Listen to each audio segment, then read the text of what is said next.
제가 연초에 약속했던 계획과는 달리 로마서의 말씀을 가지고 여러분에게 설교를 하는 것은 오늘이 마지막 주일이 될 것 같습니다. 저에게 단 한 번 남은 열린 교회에서의 다음 주일 마지막 설교는 이미 정해놓은 말씀이 있어서 어쩔 수 없이 오늘로 로마서의 이야기를 멈추게 되어서 송구한 마음뿐입니다. 하지만 로마서의 전체 서신을 관통하는 중요한 주제들은 이미 많은 부분 다루었다는 점에서 위안을 삼습니다. 마치 교향곡의 주제 부분을 이미 듣고 아는 것처럼 말이죠. 유명한 교향곡을 듣다 보면 아주 귀에 익은 주제 멜로디가 여러 번 변주된 형태로 반복된다는 것을 알 수 있습니다. 구차한 변명같이 들릴지 모르겠지만 로마서를 쓴 바울 사도도 기독교 교리의 대가답게 신앙의 가장 중심이 되는 테마를 여러 변형된 표현을 사용해서 우리에게 반복해서 이야기하고 있다 해도 과언이 아니죠. 오늘 우리가 읽은 본문 말씀도 그 연장선에서 이해할 수 있습니다. 바울은 믿음의 사람을 오늘 이렇게 표현을 합니다. 영을 쫓아서 사는 사람이라고 말이죠. 육신을 쫓아서 살아가는 사람과는 명확하게 구별되는 존재로서 바울은 정의를 내리고 있습니다. 이 둘의 차이는 매우 단순하죠. 바로 하나님의 영이 거하는지를 보면 알 수 있다는 겁니다. 물론 여기서 거한다라는 이 말은 단순히 함께 하고 계시다라는 말을 뜻한다기보다는 자기 삶의 주인으로 모신다는 보다 적극적인 의미로 이해할 필요가 있습니다. 고린도전서 3장 16절에서 바울은 사람의 몸을 하나님의 영이 머무는 거룩한 집이라고 말씀한 바 있죠. 그런데 그 거룩한 집조차 강도의 소굴처럼 만들 수 있는 게 바로 인간입니다. 누구든지 하나님의 영을 주인으로 모시지 않으면 그럴 수 있다는 겁니다. 그러니까 단순히 하나님의 영이 계신가의 여부보다 더 중요한 것은 하나님을 자기 삶의 진정한 주인으로 모시고 살고 있는가, 바로 이게 더 중요하다는 것이죠. 마태복음 24장 41절을 보면 두 여인이 맷돌을 갈고 있을 터이나 하나는 데려가고 하나는 버려둘 것이다 라는 예수님의 비유 말씀이 나옵니다. 하나님의 영은 두 여인에게 똑같이 함께하고 있음이 분명하지만 그 결과는 완전히 다르다는 거예요. 하나님의 영을 주인으로 모시고 그분의 뜻에 따라 사는 자와 그렇지 않은 자의 차이가 그렇게 다르게 나타난다는 겁니다. 그래서 바울도 하나님의 영을 따라 사는 자에게만 생명이 주어질 것이다, 그렇게 말했던 것이죠. 육신의 법을 쫓아 육신의 종이 된 사람에게는 결코 불가능한 일들이 그들에게는 일어날 수 있다는 사실을 그렇게 표현을 했던 겁니다. 바울은 이처럼 육신의 종이 된 사람을 육신에게 빚진 자라고 오늘 빗대어 표현하고 있습니다. 채무자가 된 것처럼 육신의 뜻을 따른다는 말입니다. 그런데 육신은 애초부터 영원한 주인이 되기는 어려운 법이지요. 왜냐하면 육신에게 죽음은 시간의 문제이기 때문입니다. 사람의 육신은 시간 앞에서는 껍데기와 같다는 거예요. 유효기간이 명확하게 주어져 있다는 겁니다. 그래서 언젠가는 그 껍데기를 벗을 수밖에 없는 운명이라는 것이죠. 바울이 육신대로 살면 그래서 죽을 수밖에 없다고 한 이유가 바로 여기에 있습니다. 하나님의 자녀가 되는 진정한 생명의 축복은 오히려 육신의 행실을 죽이고 하나님의 영을 따를 때에만 주어지는 것이라는 말씀입니다. 이것이 바로 육신이 가진 한계라는 것이죠. 그런 의미에서 사람이 살아있다는 말은 단지 육신의 생명이 유효하다는 사실만을 뜻하는 것만이 아니라고 할 수 있습니다. 하나님께서 우리를 흙으로 빚으시고 코에 생기를 불어넣어 주셔서 생명의 존재로 만드셨다는 말씀이 있지요.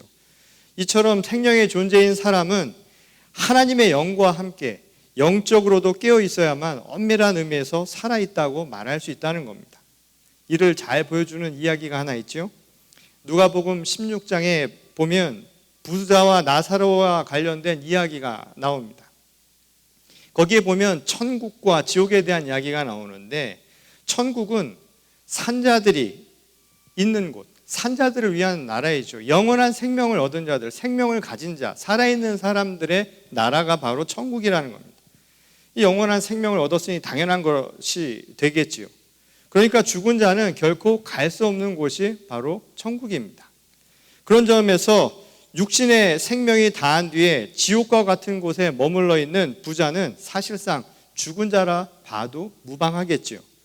물론 비유에서는 마치 산자처럼 생각도 하고 말도 하지만 그건 산 게 아니라는 겁니다. 그런데 어쩐 이유에서인지 성경은 그가 왜 지옥에 떨어져 죽었는가, 죽은 자가 될 수밖에 없었는가에 대한 이야기를 우리에게 분명하게 친절하게 답변해 주지는 않고 있습니다. 특별히 그가 무슨 악행이라도 했는가 명확한 원인을 전혀 말해주지 않는다는 것이죠. 그래서 우리는 비유 이야기에서 주어진 몇 가지 단서만을 가지고 유추해서 그 이유를 살펴볼 뿐입니다. 그러고 보면 부자와 나사로가 살아있을 때의 상황도 뭐 특별한 게 없죠. 그저 부자는 집안에서 편안한 삶을 누리고 살았다라는 사실과 반면에 가난한 나사로는 공공하고 피폐한 삶을 살고 있었다는 그 이야기밖에는 없다는 겁니다. 그런데 예수님은 이 비유에서 우리가 쉽게 간과할 수 있는 한 가지 사실을 통해 분명하게 우리에게 메시지를 전하고 있다는 겁니다. 그것은 바로 부자가 살아있는 동안에도 온전히 산자로서의 삶을 다하지 못했다라는 사실에서 찾을 수 있다는 거예요. 자기 대문 밖에서 고통당하던 불쌍한 나사로를 돌보지 않은 바로 부자의 무관심과 무반응이 그 증거라는 겁니다. 부자의 육신은 분명 살아있는 것이 맞지만 세상에 무관심했고 그래서 고통받는 이웃에 대해 아무런 반응을 하지 않았다는 것. 그것은 영적으로는 그가 완전하게 살아있는 존재가 아닐 수도 있다라는 증거라는 겁니다. 육신이 죽으면 반응이 없지요. 꼬집어도 아픔을 모르는 게 당연합니다. 영도 마찬가지라는 거예요. 사람의 영이나 마음도 다른 사람의 고통에 반응하지 못하는 것, 마음으로 느끼지 못하는 것, 공감하지 못한다면 그것은 살아도 살아있는 게 아니라는 겁니다. 영적으로는 죽은 거나 틀릴 바가 없다라는 것이죠. 그러니까 부자는 육신으로는 살아있는 존재였는지는 모르지만 영적으로는 죽어있는 존재나 마찬가지였다는 거예요. 그래서 육신의 껍데기를 벗는 그 순간 영이 죽은 사람, 곧 영으로 산 자가 아니기 때문에 천국에 도달할 수 없었다라는 것이죠. 세상은 겉으로만 산 자를 구별합니다. 살아있는 자를 보는 것은 우리 육신의 눈으로 보기 때문이라는 거예요. 그렇지만 하나님은 사람을 중심을 놓고 보신다라고 말씀하셨습니다. 그것은 우리의 겉이 아니라 바로 우리의 내면이고 우리의 영의 이야기를 말씀하신 것이었죠. 그것은 생명에 대한 완전히 새로운 시각을 우리에게 주신 것이었죠. 그래서 예수님을 만나 변화된다라고 하는 것은 단순히 육신의 변화가 일어난다라기보다는 실상은 우리의 영적인 변화를 의미한다는 거예요. 세상을 바라보는 시선 자체가 완전히 변화된다는 것이죠. 그래서 전에는 무심코 지나쳤던 것들에 관심을 두게 되는 겁니다. 하나하나가 관심이 가는 거예요. 생명에 대한 관심이 가는 것이죠. 무심코 밟아버린 벌레 하나에도, 그리고 우리 옆에 지나치면서 보았던 꽃 하나에도 우리는 그 의미를 둘 수 있다는 겁니다. 그리고 우리 주변에 있는 사람들의 상태에 대해서도 반응할 수 있는 길이 열리게 된다는 거예요. 그들의 아픔이 무엇인지, 그들의 고통이 무엇인지, 그들이 왜 힘들어하는지에 대한 공감의 능력들을 갖게 된다는 것이죠. 예수님은 그것을 바로 사랑이라고 말씀하셨습니다. 우리에게 서로 사랑하라 명령하신 그 계명도 결국은 이러한 변화를 지시한 것이라 할 수 있다는 거예요. 한마디로 사랑은 누군가를 바라보고 그의 상처 또 그의 필요에 반응하는 것에서부터 시작할 수 있다는 것을 예수님은 우리에게 이 간단한 비유의 이야기를 통해서 말씀해 주고 계셨다는 것이죠. 바울이 로마서 13장 8절을 통해 사랑의 빛 이외에는 지지 말라고 한 이유도 바로 여기에 있습니다. 육신에게 빛을 진 자가 아니라 사랑의 빛만 지라는 거예요. 이 말은 결국 육신의 빛을 져서 육신의 노예가 되어서 사는 게 아니라 사랑의 빛을 지고 사랑의 노예가 되라는 겁니다. 사랑의 힘으로 살라는 거예요. 육신이 말하는 대로 사는 게 아니라 사랑이 이끄는 대로 사는 것. 이게 바로 진정한 그리스도인의 모습이라는 겁니다. 육신의 욕망과 죄의 유혹에 따라 사는 게 아니라 사랑의 힘으로 살 수 있는 것. 그게 바로 하나님의 영에 따라서 움직이는 사람들의 모습이라는 것이죠. 그래서 육신에 가려서 보지 못했던 세상을 사랑이라는 강력한 힘으로, 그 영의 힘으로 바라보면서 관심을 갖고 또 반응하고 책임을 갖고 살라는 겁니다. 그게 바로 진짜 살아있는 영적인 사람의 모습이기 때문이라는 것이죠. 바울은 바로 이들에게만 하나님의 자녀가 되는 특권이 주어질 것이다, 우리에게 주장하고 있습니다. 바꿔 말하면 결국 이렇게 사는 거야말로 진정한 하나님의 자녀된 모습이라는 것이죠. 그렇다고 바울은 이렇게 하나님의 자녀가 되는 길이 특정한 몇몇 사람에게 주어진 특권이거나 또한 그들만이 이룰 수 있는 것이라고 주장하는 것은 아닙니다. 하나님의 영은 이미 모든 이들에게 주어졌기 때문이라는 것이죠. 하나님의 영은 사람을 가리면서 주어진 게 아니라 우리 모두에게 주신 은혜라는 겁니다.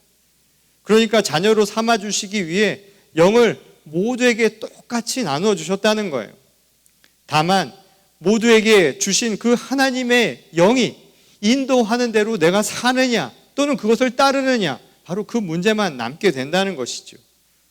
이를 오늘 본문 말씀에서 바울은 아빠, 아버지라는 그 비유를 통해서 우리에게 설명하고 있습니다. 하나님을 아버지로 믿고 의지하며 그분이 이끄는 대로 살아가면 된다라는 거예요. 마가복음 14장 36절에서 예수님도 겟세마네 동산에서 기도하시면서 하나님을 아빠, 아버지라고 부르신 바 있죠. 그리고 내 뜻대로 마시고 아버지의 뜻대로 하시라고 그렇게 자기의 신앙을 고백하시기도 했습니다. 다시 말해 아버지의 인도하심을 따라 그 인도하시는 대로 하나님의 영을 따라 살아가겠노라는 자기 결단이었다는 거예요. 생사의 갈림길에서조차 아버지 하나님의 영이 인도하시는 대로 따라가겠노라는 결의에 찬 고백을 우리에게 보여주신 것이었지요. 당시 유대 사회에서 아버지라는 존재는 요즘 아이들이 생각하는 아빠의 존재와는 조금은 달랐다고 합니다. 요즘 아빠는 사실 값이 없죠. 예? 아빠는 이사 갈 때 강아지를 꼭 안고 가야 된다고 하지 않습니까? 혹시 두고 갈지 모르니까. 그러니까 잘 봐야 되는데 저희는 이사하려 해도 강아지도 없고 말이죠.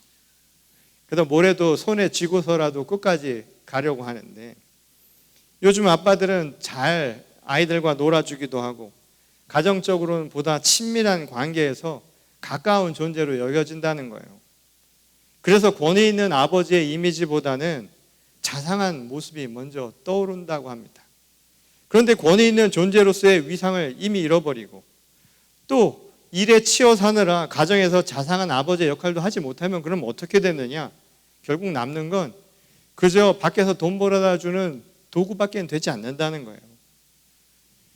정말 아버지의 존재 가치가 가정에서 희미해지는 것이죠. 이와는 달리 당시 유대 사회에서 아버지란 존재는 단순히 가장의 역할만이 아니라 나아가서는 한 가문의 모든 대소사를 결정하고 통솔하는 아주 중요한 역할을 담당하는 위치였다고 합니다. 심지어 자식을 내칠 수도 있고요. 또 생사 여탈권까지 쥐고 있었던 아주 강력한 존재였다는 거예요. 예수님이나 사도 바울이 아빠, 아버지라고 부를 때의 그 심정은 바로 우리 삶의 생사 여탈권, 삶의 결정권까지 쥐고 있는 그분에게 모든 것을 맡기겠다라고 하는 의지를 내포한 것이라는 것을 알 수 있는 대목입니다. 말하자면 하나님의 영이 내 삶의 주인이 되어 나를 이끌어 주시기를 고백했다는 거예요. 바울에게 믿음은 바로 하나님을 아빠, 아버지라고 부를 수 있는 자기를 내려놓는 것, 아버지가 내 안에서 하나님의 영이 나를 이끄실 수 있도록 내 육신의 것을 내려놓을 수 있는 그 결단과 이를 통해 아버지가 이끌어 주실 때 그것을 따라가겠노라는 순종의 의미를 담고 있었다는 겁니다.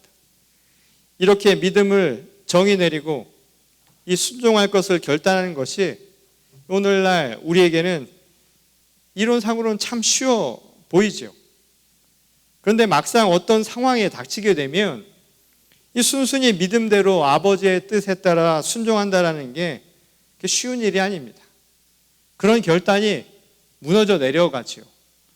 기도하며 은혜 받았다고 성령이 충만하다고 생각할 때는 뭐든지 다 할 수 있을 것 같잖아요. 첫사랑의 눈이 멀 때는 하늘의 별이고 달이고 다 따다 줄 것만 같지만 시간이 지나면서 나약해지는 인간의 유한한 모습들을 발견하지 않습니까?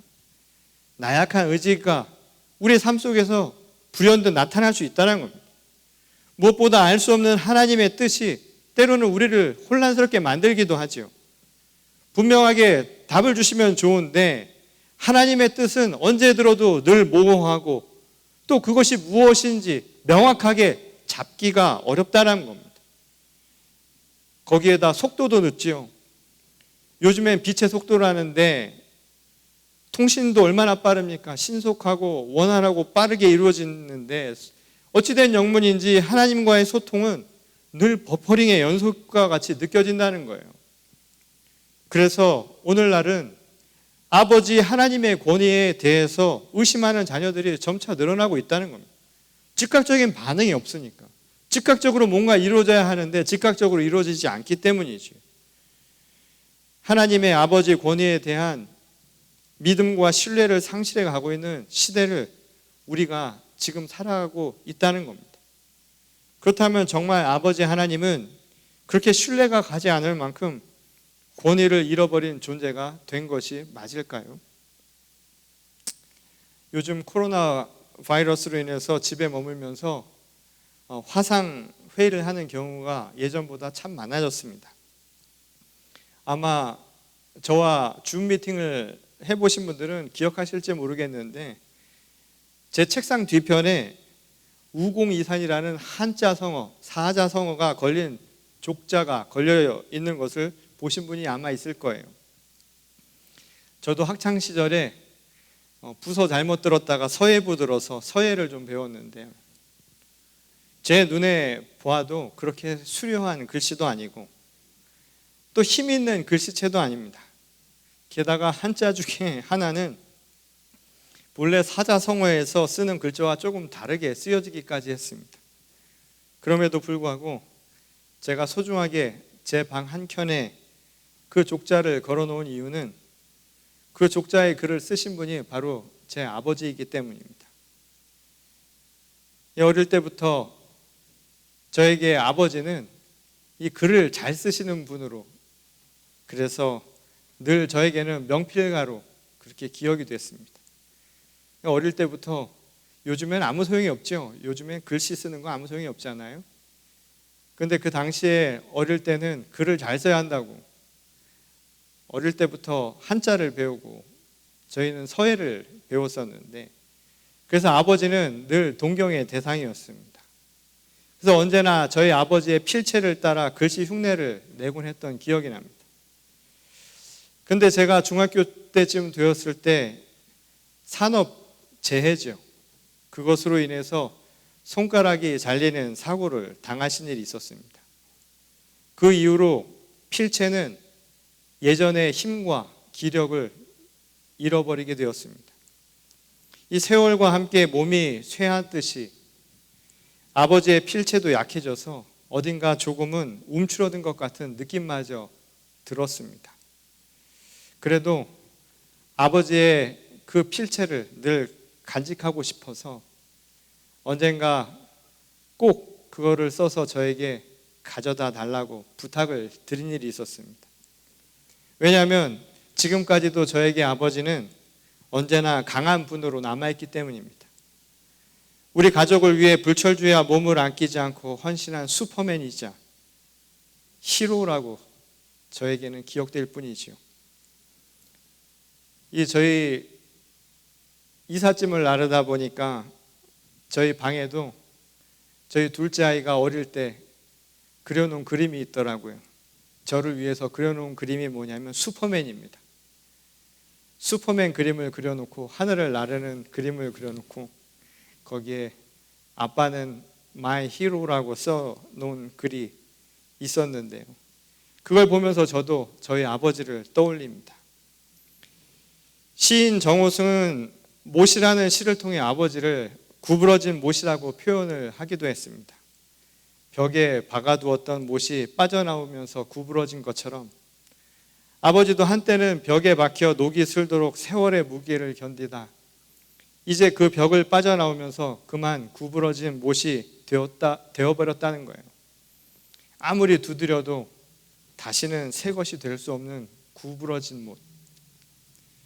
시인은 가족을 위해 치열하게 세상의 무게를 견디며 당당하게 맞섰던 아버지가 이제 세월을 온몸으로 안고 세상으로부터 튕겨나와 기력조차 쇠가는 그 모습이 마치 구부러진 못과 같이 보였던 모양입니다. 적어도 육신을 따라 살아가는 이들에게는 그렇게밖에는 보이지 않겠죠. 하지만 내 안에 계신 하나님의 영으로 시선을 바꾸어 바라보면 그 못자리에는 누구도 부인할 수 없는 아버지의 눈물과 헌신이 아직 남아있다는 사실을 보게 될 겁니다.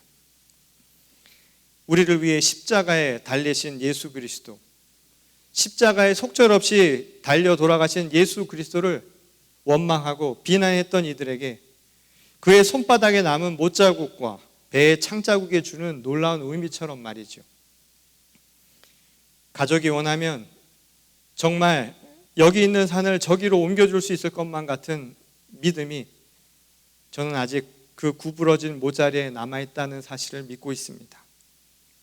비록 세상에서 별 쓸모없는 존재처럼 그 권위와 신뢰가 땅에 떨어져 버린 것 같지만 여전히 아버지는 든든한 그림자와 같은 존재임에는 변함이 없다는 것이죠. 아무리 불러도 대답 없고 아무리 기다려도 즉각적으로 응답해 주지 않는 아버지 하나님도 저는 마찬가지라는 생각을 해봅니다.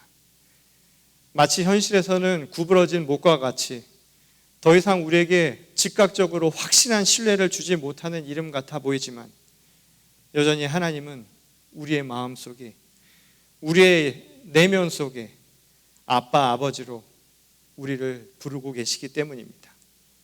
우리를 여전히 당신의 자녀로 불러주신다는 것이죠.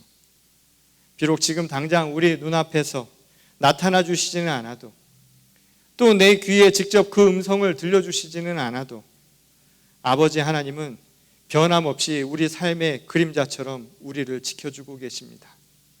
그래서 그냥 거기 계시다는 사실만으로도 위로를 받습니다.